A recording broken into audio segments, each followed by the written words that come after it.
평안하세요. 오늘도 주님께서 우리에게 허락하신 참 좋은 한날입니다. 아침에 첫 번째 하는 일이 말씀을 보는 일이라고 하면, 분주한 가운데 우리가 말씀을 여는 게 소중하다고 하면, 힘든 가운데 주님의 말씀을 찾을 수 있다고 하면, 이 또한 주님 주신 축복이요 은혜요 인도하심 아니겠습니까? 우리 기도하면서 시작하겠습니다. 하나님 아버지, 우리가 주님을 향하며 말씀을 엽니다. 말씀으로 우리를 불러주시고 인도하시니 감사합니다.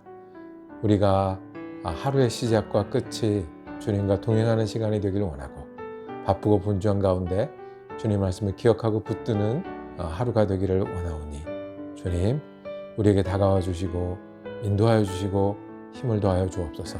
내 힘만이 아니라, 세상의 지혜만이 아니라 주님 주신 힘으로, 주님 주신 지혜로 오늘을 믿음으로 사는 귀한 한 날 되기에 은혜 내려 주시옵소서. 예수 그리스도 이름으로 기도드립니다. 아멘. 30일 성경 읽기, 오늘 18일째 되는 날입니다. 많이 오셨습니다. 오늘은 사무엘하 16, 17, 18장을 우리 함께 읽겠습니다. 압살롬이 반역하고 다윗이 쫓겨가는 그 이야기, 그리고 회복하는 그 이야기가 계속되는데요. 우리 성경의 이야기를 보면서 몇 가지 우리 살펴보면서 보기를 원합니다. 첫 번째로는 다윗이 왕궁을 떠나서 도망을 하게 될 때 쫓아오면서 이 다윗을 비난하거나 쫓아오면서 그때 자기 몫을 챙긴 사람이 있습니다. 사울 왕 집안의 종이었다가 지금 이 도망하는 길에 다윗을 속여서 자기 몫을 챙기려고 했던 사람은 누구였을까요? 그리고 그 사울 왕의 친척으로서 다윗이 도망하는 길에 돌을 던지며 쫓아오며 욕하던 사람이 있었습니다. 그 두 사람 누구와 누구 한번 살펴보시고요. 또 하나는 압살롬이 예루살렘 성에 들어왔습니다. 차지했습니다. 왕이 될 것 같습니다. 그때 다윗을 공격하는 방법에 관해서 이 책사 두 명에게 묻습니다. 누구와 누구? 아히도벨과 후세입니다. 자, 누구의 방법을 선택하나요? 다윗을 공격하기 위해서 누구가 말한 조언을 선택하나요? 이것이 이 전체 흐름에 큰 변화를 갖고 오는데 한번 살펴보시고요. 그리고 압살롬은 그 전쟁 중에 죽게 됩니다. 그래서 이 반란은 끝나게 되는데요. 멀리서 보면 굉장히 우스꽝스러운 모양으로 죽고, 가까이서 보면 굉장히 비극적인 죽음을 맞이하는데, 압살롬의 최후는 어떻게 됐나요? 어떻게 이렇게 죽게 되었나요? 한번 성경을 살펴보시겠습니다.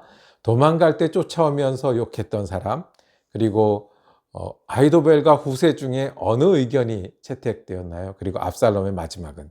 저는 성경 읽고 다시 돌아오겠습니다. 사무엘하 16장. 다윗이 산꼭대기에서 떠난 지 얼마 안 되어 무비보셋의 아인 시바가 와서 그를 맞이하였다. 시바는 나귀 2마리 안장을 얹고 그 위에다가는 빵 200개와 건포도 뭉치 100덩이와 여름과일 100개와 포도주 한 가죽 부대를 싣고 왔다. 왕이 시바에게 물었다. 내가 무엇 때문에 이것을 가지고 왔느냐? 시바가 대답하였다. 이 나귀들은 임금님의 가족들이 타고, 빵과 여름과일은 신하들이 먹고, 포도주는 누구나 광야에서 기진할 때 마시고 이렇게 하시라고 가져왔습니다. 왕이 또 물었다. 그런데 내가 섬기는 상전의 손자는 지금 어디에 있느냐? 시바가 왕에게 대답하였다. 그는 지금 예루살렘에 머물러 있습니다. 이제야 이스라엘 사람이 자기 할아버지의 나라를 자기에게 되돌려준다고 생각하고 있습니다. 왕이 시바에게 말하였다. 무비보셋의 재산을 내가 모두 가져라. 시바가 대답하였다. 임금님의 은혜에 감사드립니다. 언제나 임금님의 은총을 입는 몸이 되기를 바랍니다. 다윗 왕이 바울임 마을에 가까이 이르렀을 때에 갑자기 어떤 사람이 그 마을에서 나왔는데, 그는 사울의 집안의 친척인 게라의 아들로서 이름은 시므이였다. 그는 거기에서 나오면서 줄곧 저주를 퍼부었다. 다윗 왕의 모든 부하와 모든 용사가 좌우에 서서 왕을 호위하고 가는데도 그는 다윗과 그의 모든 신하에게 계속하여 돌을 던졌다. 시므이가 다윗을 저주하여 말하였다. 영영 가거라. 이 피비린내 나는 살인자야. 이 불안당 같은 자야. 내가 사울의 집안 사람을 다 죽이고 그의 나라를 차지하였으나 이제는 주님께서 그 핏값을 모두 너에게 갚으신다. 이제는 주님께서 이 나라를 너의 아들 압살롬의 손에 넘겨주셨다. 이런 형벌은 너와 같은 살인자가 마땅히 받아야 할 재앙이다. 그러자 수리아의 아들 아비새가 왕에게 아뢰었다. 죽은 개가 높으신 임금님을 저주하는데 어찌하여 그냥 보고만 계십니까? 제가 당장 건너가서 그의 머리를 잘라버리겠습니다. 왕은 대답하였다. 수르야의 아들아, 나의 일에 너희가 왜 나서느냐? 주님께서 그에게 다윗을 저주하라고 분부하셔서 그가 저주하는 것이라면 그가 나를 저주한다고 누가 그를 나무랄 수 있겠느냐? 그런 다음에 다윗이 아비새와 자기 모든 신하에게 말하였다. 생각하여 보시오. 나의 몸에서 태어난 자식도 나의 목숨을 노리고 있는데 이러한 때에 하물며 저 베냐민 사람이야 더 말해 무엇하겠소. 주님께서 그에게 그렇게 하라고 시키신 것이니 그가 저주하게 내버려 두시오. 혹시 주님께서 나의 이 비참한 모습을 보시고 오늘 시므이가 한 저주 대신에 오히려 나에게 좋은 것으로 갚아주실지 누가 알겠소. 다윗과 그 부하들은 계속하여 길을 갔다. 그래도 시므이는 여전히 산비탈을 타고 다윗을 따라오면서 저주하며 그 곁에서 돌을 던지고 흙먼지를 뿌렸다. 왕과 그를 따르던 온 백성이 요단강가에 이르렀을 때에 그들은 매우 지쳤으므로 거기에 쉬면서 기운을 되찾았다. 압살롬은 그를 따르는 이스라엘 백성의 큰 무리를 거느리고 예루살렘으로 입성하였으며 아히도벨도 그와 함께 들어왔다. 그때 다윗의 친구인 아렉 사람 후세가 압살롬을 찾아와서 압살롬을 보고 임금님 만세, 임금님 만세 하고 외쳤다. 그러자 압살롬이 후세에게 물었다.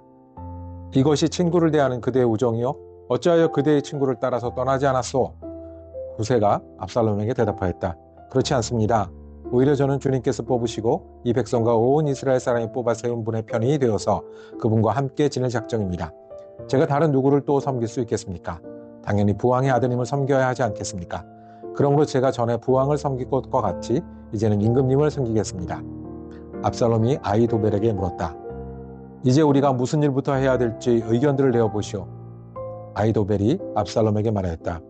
부왕이 왕궁을 지키라고 남겨둔 후궁들과 동침하십시오. 이렇게 임금님께서 부왕에게 미움을 받을 일을 하였다는 소문을 온 이스라엘이 들으면 임금님을 따르는 모든 사람이 더욱 힘을 낼 것입니다. 그리하여 사람들이 옥상 위에 압살롬이 들어갈 장막을 차려주니 온 이스라엘이 보는 앞에서 압살롬이 자기 아버지의 후궁들과 동침하였다. 사람들은 아히도벨이 베푸는 모략은 무엇이든지 마치 하나님께 여쭈어서 받은 말씀과 똑같이 여겼다. 다윗도 그러하였지만 압살롬도 그러하였다. 사무엘하 17장. 아히도벨은 압살롬에게 또 이와 같이 말하였다. 부디 내가 12,000명을 뽑아서 출동하여 오늘 밤으로 당장 다윗을 뒤쫓도록 허락하여 주십시오. 그가 지쳐서 힘이 없을 때에 내가 그를 덮쳐서 겁에 질리게 하면 그를 따르는 모든 백성이 달아날 것입니다. 그때 내가 왕만 쳐서 죽이면 됩니다. 그렇게만 되면 내가 온 백성을 다시 임금님께로 돌아오게 할 수 있습니다. 아내가 남편에게 돌아오듯이 백성이 그렇게 임금님께로 돌아올 것입니다. 임금님께서 노리시는 목숨도 오직 한 사람의 목숨입니다. 나머지 백성은 안전할 것입니다. 압살롬만이 아니라 이스라엘의 모든 장로도 이 말을 옳게 여겼다. 그러나 압살롬은 아렉 사람 후세도 불러다가 그가 하는 말도 들어보자고 하였다. 후세가 압살롬에게 오니 압살롬은 그에게 아히도벨의 한 말을 일러주고서 그 말대로 해야 할지 말아야 할지를 묻고 또 다른 의견이 있으면 말하라고 하였다. 후세는 압살롬에게 아히도벨이 베푼 모략이 좋지 않다고 말하고 그 까닭을 설명하였다. 임금님의 부친과 그 신하들은 임금님께서 잘 아시는 바와 같이 용사들인데다가 지금은 새끼를 빼앗긴 들녘의 곰처럼 무섭게 화가 나 있습니다. 더구나 임금님의 부친은 노련한 군인이어서 밤에는 백성들과 함께 잠도 자지 않습니다. 틀림없이 그가 지금쯤은 벌써 어떤 굴속이나 다른 어떤 곳에 숨어 있을 것입니다. 우리의 군인 가운데서 몇 사람이라도 처음부터 그에게 죽기라도 하면 압살롬을 따르는 군인들이 지고 말았다는 소문이 삽시간에 퍼질 것입니다. 그러면 사자처럼 담력이 센 용사도 당장 낙담할 것입니다. 임금님의 부친도 용사요 그의 부하들도 용감한 군이라는 것을 온 이스라엘이 다 알고 있기 때문입니다. 그러므로 저의 의견은 이렇습니다. 단에서부터 브엘세바에 이르기까지 온 이스라엘을 임금님에게로 불러 모아서 바닷가에 모래알처럼 많은 군인을 임금님께서 친히 거느리고 싸움터로 나가시는 겁니다. 그래서 우리는 다윗이 있는 곳이면 어느 곳이든지 들이닥쳐서 마치 온 땅에 내리는 이슬처럼 그를 덮쳐버리는 것입니다. 그러면 그는 물론 이려니와 그와 함께 있는 모든 사람 가운데서 한 사람도 살아남지 못할 것입니다. 또 그가 어떤 성읍으로 물러나면 온 이스라엘이 굵은 밧줄을 가져다가 그 성읍을 동요매어 배국 아래로 끌어내려서 성에 서 있던 언덕에 돌멩이 하나도 찾아볼 수 없게 하시는 것입니다. 그러자 압살롬과 온 이스라엘 사람이 아렉 사람 후세의 모략이 아히도벨의 모략보다 더 좋다고 찬성하였다. 주님께서 이미 압살롬이 재앙을 당하게 하시려고 아히도벨의 좋은 모략을 좌절시키셨기 때문이다. 후세는 곧 사독 제사장과 아비아달 제사장에게 아히도벨이 압살롬과 이스라엘의 장로들에게 어떤 모략을 베풀었는지, 그리고 자기가 또 어떤 모략을 베풀었는지를 알리고서 다음과 같이 말하였다. 이제 빨리 다윗 왕에게 사람을 보내서 오늘 밤을 광야의 나루토에서 묵지 마시고 빨리 강을 건너가시라고 전하십시오. 그러지 않으면 임금님만이 아니라 임금님과 함께 있는 백성까지 모두 전멸을 당할 것입니다. 한편 아비아달의 아들 요나단과 사독의 아들 아히마아스는 예루살렘 바깥의 엔 로겔 샘터에서 대기하고 있었다. 그들은 사람들의 눈에 뜨이지 않으려고 성 안으로 드나드는 것을 삼갔다.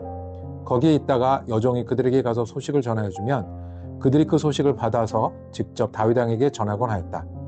그런데 그만 한 젊은이가 그들을 보고서 압살롬에게 가서 일러 바쳤다. 탈로가 난 줄을 알고서 그 두 사람은 재빨리 그곳을 떠나 바후림 마을로 가서 어떤 사람의 집으로 들어갔다.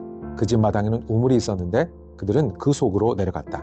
그 집 여인은 덮을 것을 가져다가 우물 아귀에 펴놓고 그 위에 찌은 보리를 널어 놓아서 아무도 눈치를 채지 못하게 하였다. 압살롬의 종들이 그 집으로 들어와서 그 여인에게 물었다. 아히마아스와 요나단이 어디 있느냐? 그 여인이 그들에게 대답하였다. 그들은 방금 저 강을 건너갔습니다. 그들이 뒤쫓아갔으나 찾지 못하고 예루살렘으로 돌아갔다. 그들이 돌아간 뒤에 그 두 사람이 우물 속에서 올라와 다윗 왕에게 가서 이 소식을 전하였다. 그들은 다윗에게 아히도벨이 다윗 일행을 해치려고 어떤 계획을 세웠는지를 알리고 어서 일어나서 강을 건너가라고 재촉하였다. 그러자 다윗이 자기와 함께 있는 온 백성을 거느리고 거기에서 떠나 요단강을 건너는데 날이 셀 때까지 요단강을 건너지 못한 사람은 하나도 없었다. 아히도벨은 자기의 모략대로 이루어지지 않는 것을 보자 나귀의 안장을 지워서 타고 거기에서 떠나 자기의 고향집으로 돌아갔다. 거기에서 그는 집안일을 정리한 뒤에 목을 메어서 죽었다. 그는 이렇게 죽어서 자기 아버지의 무덤에 묻혔다. 다윗이 마하나임에 이르렀을 때에야 압살롬이 비로소 이스라엘의 온 군대를 직접 거느리고 요단강을 건넜다. 압살롬은 요압 대신 아마사를 군 지휘관을 세웠는데 아마사는 이드라라 하는 이스마엘 사람의 아들이다. 이드라는 나하스의 딸 아비갈과 결혼하여 아마사를 낳았는데 아비갈은 요압의 어머니 스루야의 여동생이다. 이렇게 온 이스라엘과 압살롬이 길르앗 땅에 진을 쳤다. 다윗이 마하나임에 다다르니 암몬 족속의 도성 라빠에서 나하스의 아들 소비가 찾아오고 로데발에서는 암멜의 아들 마길이 찾아오고 로글림에서는 길르앗 사람 바르실레가 찾아왔다. 그들이 침대와 이부자리와 대와 질그릇도 가지고 오고 밀과 보리와 밀가루와 볶은 곡식과 콩과 팥과 볶은 씨도 가져왔다. 그들은 그 많은 사람이 광야에서 굶주리고 지치고 목말랐을 것이라고 생각하고서 꿀과 버터와 양고기와 치즈도 가져다가 다윗과 그를 따르는 사람들에게 주었다. 사무엘하 18장. 다윗은 자기와 함께 있는 백성을 점검하여 보고 그들 위에 천부장과 백부장들을 세웠다. 다윗은 또 모든 백성을 세 대로 나눈 뒤에 3분의 1은 요압에게 맡기고 또 3분의 1은 수르야의 아들이며 요압의 동생인 아비새에게 맡기고 나머지 3분의 1은 가드 사람 이때에게 맡겼다. 그런 다음에 왕이 온 백성에게 자기도 그들과 함께 싸움터로 나가겠다고 선언하니 온 백성이 외쳤다. 임금님께서 나가시면 안 됩니다. 우리가 도망을 친다 하여도 그들이 우리에게는 마음을 두지 않을 것이며 우리가 절반이나 죽는다 하여도 그들은 우리에게 마음을 두지 않을 것입니다. 임금님은 우리들 10,000명과 다름없으십니다. 그러니 임금님은 이제 성 안에 계시면서 우리를 도우시는 것이 더 좋겠습니다. 그러자 왕은 그들의 의견을 따르겠다고 말하고 성문 곁에 서 있으니 온 백성이 100명씩 1000명씩 부대별로 나아갔다. 그때 왕이 요압과 아비새와 이때에게 부탁하였다. 나를 생각해서라도 저 어린 압살롬을 너그럽게 대하여 주시오. 왕이 압살롬을 너그럽게 대하여 달라고 모든 지휘관에게 부탁하는 말을 온 백성이 다 들었다. 다윗의 군대가 이스라엘 사람과 싸우려고 들녘으로 나아가서 에브라임 숲속에서 싸움을 하였다. 거기에서 이스라엘 백성이 다윗의 부하들에게 패하였는데 그들은 그날 거기에서 크게 패하여서 20,000명이나 죽었다. 싸움이 온 땅 사방으로 번져나가자 그날 숲속에서 목숨을 잃은 군인이 칼에 찔려서 죽은 군인보다 더 많았다. 압살롬이 엎드다가 다윗의 부하들과 마주쳤다. 압살롬은 노새를 타고 있었는데 그 노새가 큰 상수리 나무의 울창한 가지 밑으로 달려갈 때에 그의 머리채가 상수리 나무에 휘감기는 바람에 그는 공중에 매달리고 그가 타고 가던 노새는 빠져나갔다. 어떤 사람이 이것을 보고서 요압에게 알려주었다. 압살롬이 상수리 나무에 매달려 있습니다. 요압이 자기에게 소식을 전하여 준 그 사람에게 물었다. 내가 그를 보았는데도 왜 그를 당장에 쳐서 땅에 쓰러뜨리지 않았느냐? 그랬더라면 내가 너에게 은 10개와 띠 하나를 주었을 것이다. 그 사람이 요압에게 대답하였다. 비록 온 1000개를 달아서 저의 손에 주어진다 하여도 저는 감히 손을 들어 임금님의 아들을 치지 않을 것입니다. 임금님께서 우리 모두가 듣도록 장군님과 아비새와 이때에게 누구든지 어린 압살롬을 보호하여 달라고 부탁하셨기 때문입니다. 제가 임금님을 속이고 그의 생명을 해치면 임금님 앞에서는 아무 일도 숨길 수가 없기 때문에 장군님까지도 저에게 등을 돌릴 것입니다. 그러자 요압이 너하고 이렇게 꾸물거릴 시간이 없다 하고 말한 뒤에 투창 3자루를 손에 들고 가서 아직도 상수리나무의 한가운데 산채로 매달려 있는 압살롬의 심장을 꿰뚫었다. 요압의 무기를 들고 다니는 젊은이 10명도 모두 둘러싸고서 압살롬을 쳐서 죽였다. 그런 다음에 요압이 나팔을 부니 백성이 이스라엘 사람을 뒤쫓다가 돌아왔다. 요압이 백성에게 싸움을 그치게 하였기 때문이다. 그들은 압살롬을 들어다가 숲속의 깊은 구덩이에 집어던지고 그 위에다가 아주 큰 돌무더기를 쌓았다. 온 이스라엘 사람들은 도망하여서 저마다 자기 장막으로 돌아갔다. 평소에 압살롬은 자기 이름을 후대에 남길 아들이 없다고 생각하여 살아있을 때에 이미 자기 비석을 준비하여 세웠는데 그것이 지금 왕의 골짜기에 있다. 압살롬이 그 돌기둥을 자기의 이름을 따서 불렀기 때문에 사람들은 그것을 오늘까지도 압살롬의 비석이라고 한다. 그때 사독의 아들 아히마아스가 요압에게 말하였다. 제가 임금님에게로 달려가서 주님께서 임금님을 원수에게서 구원하셨다는 이 기쁜 소식을 전하겠습니다. 그러나 요압이 말렸다. 오늘은 아무 좋은 소식이라도 네가 전하여서는 안 된다. 너는 다른 날 이 좋은 소식을 전하여도 된다. 그러나 오늘은 날이 아니다. 오늘은 임금님의 아들이 죽은 날이다. 그리고는 요압이 에티오피아 사람에게 명령하였다. 네가 가서 본대로 임금님께 아뢰어라. 그러자 그 에티오피아 사람이 요압에게 절을 하고 달려갔다. 사독의 아들 아히마아스가 또다시 요압에게 말하였다. 저에게 무슨 일이 일어나도 좋으니 저도 저 에티오피아 사람과 같이 가서 보고할 수 있도록 허락하여 주십시오. 그러나 요압은 또 말렸다. 아히마아스야, 내가 왜 가려고 하는지 모르겠구나. 내가 가보아야 이 소식으로는 아무 상도 받지 못한다. 아히마아스가 또다시 말하였다. 저에게 무슨 일이 일어나도 좋으니 저도 가겠습니다. 요압이 그에게 말하였다. 그렇다면 더 말리지 않겠다. 아히마아스는 요단 계곡을 지나는 길로 달려서 그 에티오피아 사람을 앞질렀다. 그때 다윗은 두 성문 곧 안문과 바깥문 사이에 앉아 있었는데 파수꾼이 성문의 지붕 위로 올라가서 성벽 위에서 멀리 바라보고 있다가 어떤 사람이 혼자 달려오는 것을 보았다. 파수꾼이 큰 소리로 이 사실을 왕에게 알리니 왕은 혼자 오는 사람이면 좋은 소식을 전하는 사람이다 하고 대답하였다. 그 사람이 점점 더 가까이 이뤘다. 파수꾼이 보니 또 한 사람이 달려오고 있었다. 파수꾼이 큰 소리로 문지기에게 또 한 사람이 달려온다 하고 외치니 왕은 그도 좋은 소식을 전하는 사람이다 하고 말하였다. 파수꾼이 또 알렸다. 제가 보기에는 앞서서 오는 사람은 달리는 것이 사독의 아들 아히마아스가 달리는 것과 같습니다. 그러자 왕이 대답하였다. 그는 좋은 사람이니 좋은 소식을 전하러 올 것이다. 아히마아스가 왕에게 가까이 이르러서 평안하시기를 빕니다 하고 인사를 드리며 얼굴이 땅에 닿도록 왕에게 절을 하며 아뢰었다.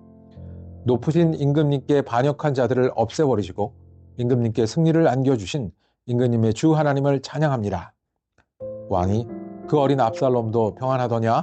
하고 물으니 아히마아스는 임금님의 신하 요압이 이 종을 보낼 때에 큰 소동이 있었습니다마는 무슨 일인지는 모르겠습니다. 왕이 물러나서 곁에 서 있어라 하고 말하니 그는 곁으로 물러나서 서 있었다. 바로 그때 그 에티오피아 사람이 들어왔다. 에티오피아 사람이 왕에게 아뢰었다. 높으신 임금님께 기쁜 소식을 가져왔습니다. 주님께서 오늘 임금님께 반역한 자들을 없애버리시고 임금님께 승리를 안겨주셨습니다. 왕이 에티오피아 사람에게 물었다. 그 어린 압살롬이 평안하더냐? 에티오피아 사람이 대답하였다. 높으신 임금님의 원수들을 비롯하여 임금님께 반역한 자들이 모조리 그 젊은이와 같이 되기를 바랍니다. 왕은 이 말을 듣고 마음이 찢어질 듯이 아파서 성문 위의 다락방으로 올라가서 울었다. 그는 올라갈 때에 내 아들 압살롬아, 내 아들아, 내 아들 압살롬아, 너 대신에 차라리 내가 죽을 것을. 압살롬아, 내 아들아, 내 아들아 하고 울부짖었다. 아멘. 오늘 성경 읽기 은혜로우셨습니까? 다윗은 시간이 지날수록 점점 사람이 익어갑니다. 우리 믿는 사람들이 쓰는 단어는 아니지만 도사가 되어가는 것 같습니다. 다윗은 그 어려움 중에도 옳은 일과 그른 일, 참아야 되는 일과 그리고 너그러워야 되는 일을 잊지 않습니다. 공격하는 사람에 대해서도 용서할 줄 알고요. 그리고 자기 인생에 대해서 그 급한 순간에도 나중일을 계획하는 그런 모습을 보여줍니다.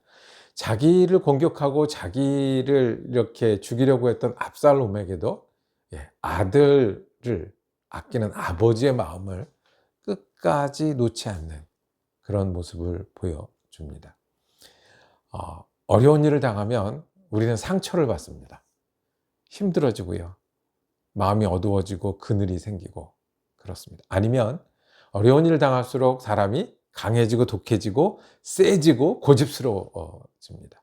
또 힘들고 어려운 일을 당할수록 그 어려운 경험이 많을수록 그 다음 일에 영향을 미치고 내가 받은 만큼 돌려주려고 하고 어려웠기 때문에 다시 그 어려움을 겪지 않으려고 별수를 닫습니다. 그런데 다윗은요, 더 너그러워집니다. 더 사랑이 깊어집니다. 더 믿음도 깊어집니다. 자기의 실수도 돌아볼 줄 알게 되고요.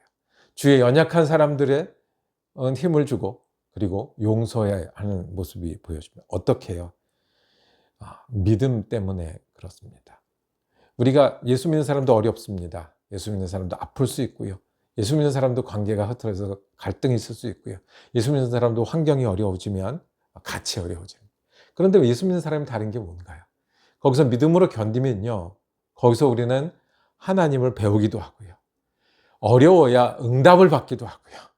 어려워야 간절해지기도 하고요. 어려워야 주님 주신 믿음과 사랑으로 열매를 맺기도 합니다. 어떤 쪽을 택하시겠습니까? 우리가 모두 어려울 수 있는데, 모두 부지런하고 열심히 살아야 되는데, 더 상처받고 더 독해지고 더 쓰라린 경험 때문에, 더 어려운 경험 때문에 그렇게 사시겠습니까? 아니면 어려워봤기 때문에 더 믿음이 든든해지고 더 사랑할 줄 알고 어려운 것도 안타깝고 힘들었는데 그러고 나서 더 주님과 가까워지는 사람이 되겠습니까? 오늘 우리가 분주한 때를 믿음으로 지내기를 원합니다. 생각하고 결정할 수 있을 때 믿음으로 지내기를 원합니다.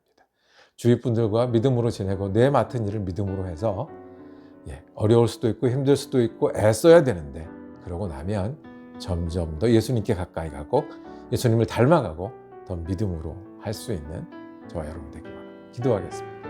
하나님 아버지, 어렵고 힘든 가운데 주님의 말씀을 기억합니다. 어렵고 힘들기 때문에 더 주님을 붙듭니다. 어렵고 힘들기 때문에 더 믿음으로 이 일을 이겨내기를 원합니다.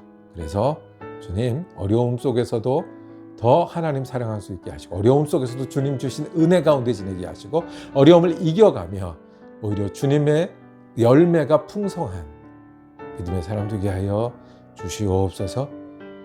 언제나 우리와 함께 하시는 우리 주 예수 그리스도 이름으로 기도드립니다. 아멘.